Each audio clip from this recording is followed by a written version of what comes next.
Every year, as I prepare to grow the plants for my garden, I do research on those plants and on the seeds that I'll be using. And every year, I just learn more and more about the incredible world of seeds. Join me today as I share with you some of those interesting facts about seeds that maybe you don't know.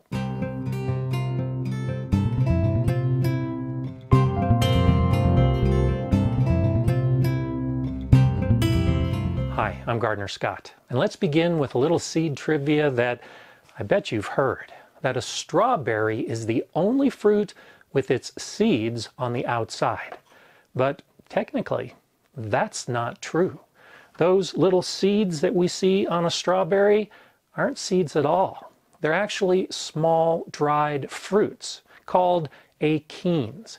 Inside each of those little fruits is a smaller seed. And that's actually what you can grow a strawberry from.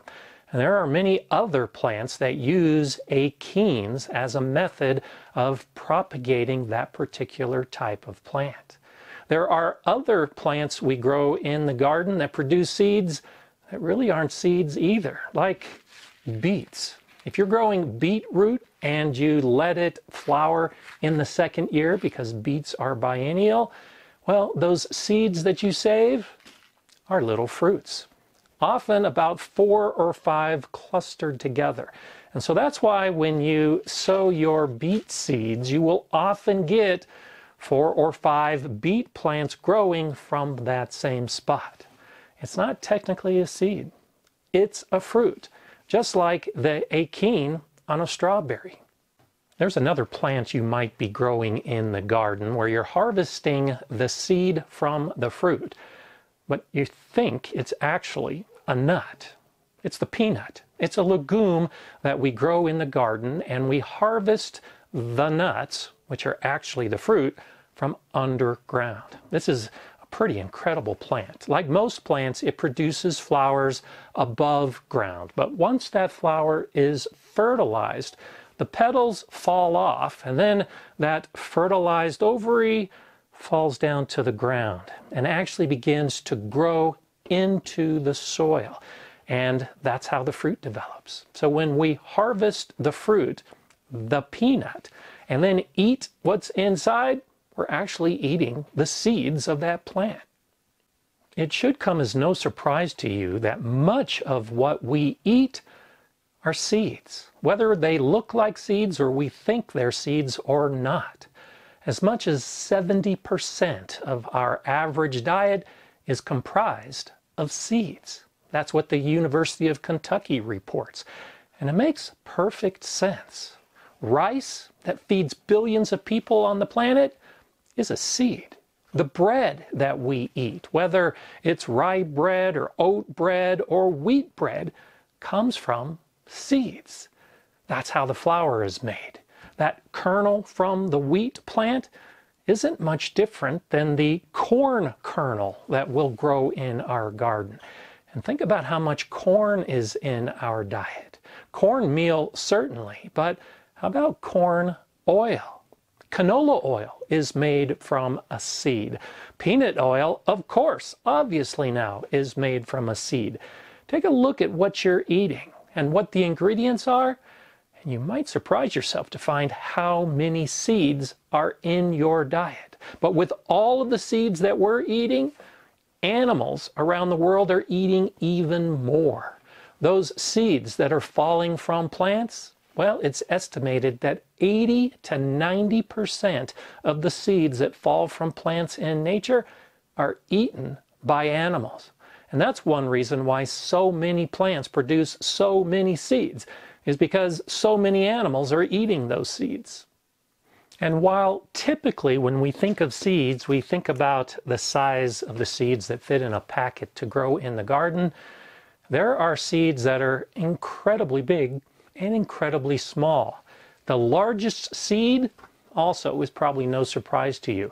It's a type of coconut. The Coco de Mer, a double coconut, holds the record for the biggest seed.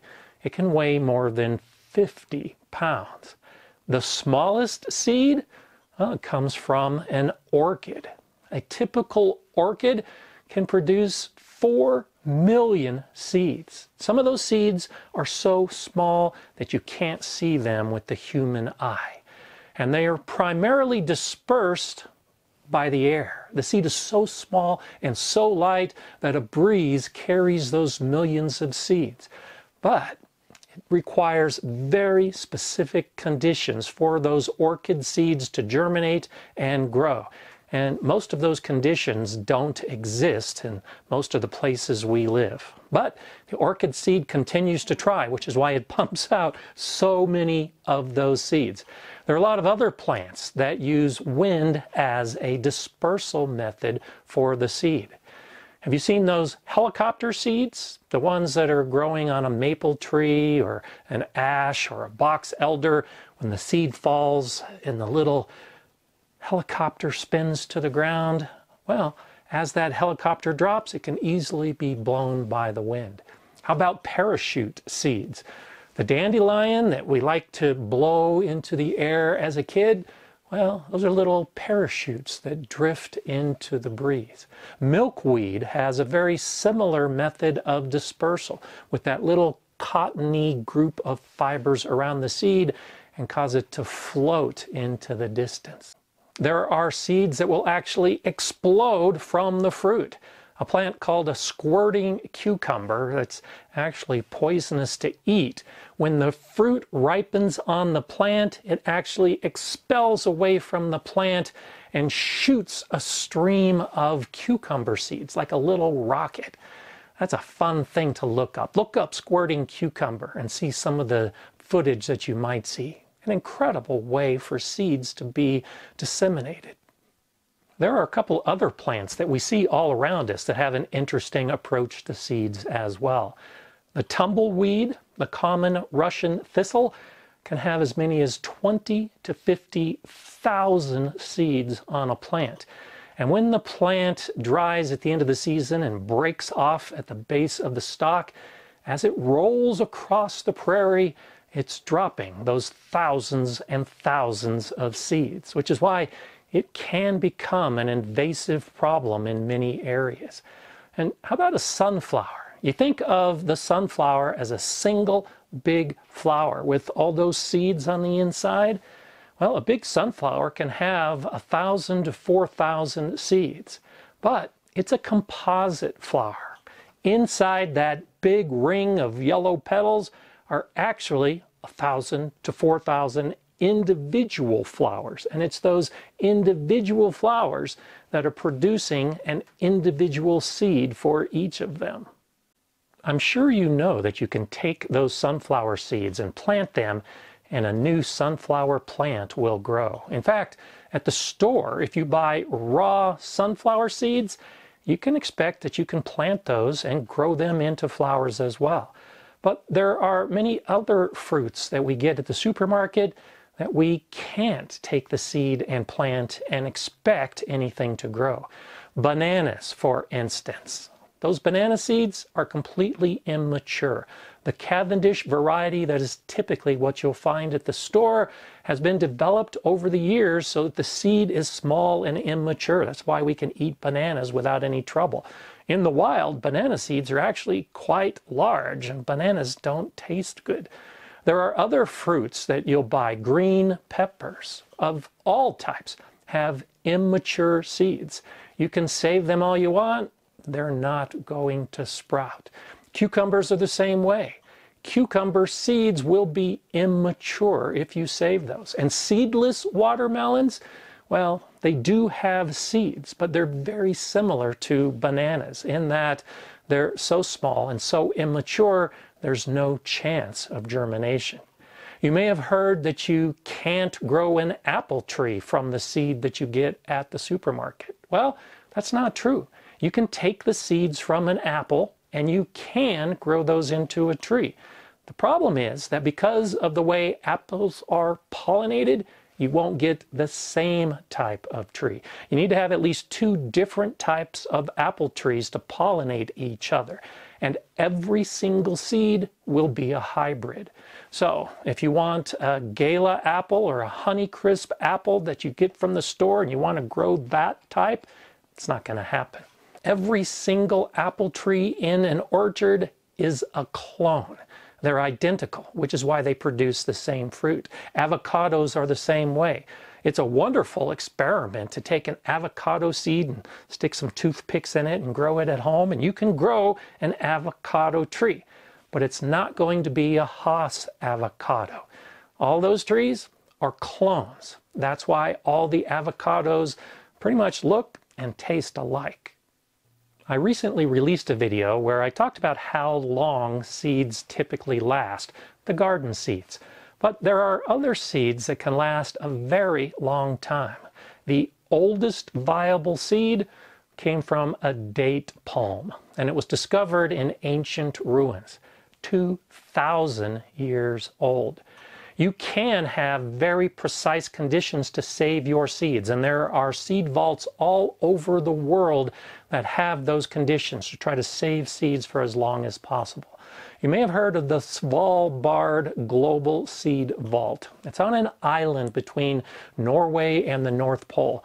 And at that seed vault, they have more than 1 million samples of seeds. And each of those samples typically contain 500 seeds. They're expected to last decades, if not centuries, in that controlled environment. You can save your seeds, but don't expect them to last nearly that long. If you're of a certain age, you've no doubt heard of the band Jethro Tull. Well, did you know that Jethro Tull was a real person? He lived about 300 years ago, and he's most famous for inventing the seed drill.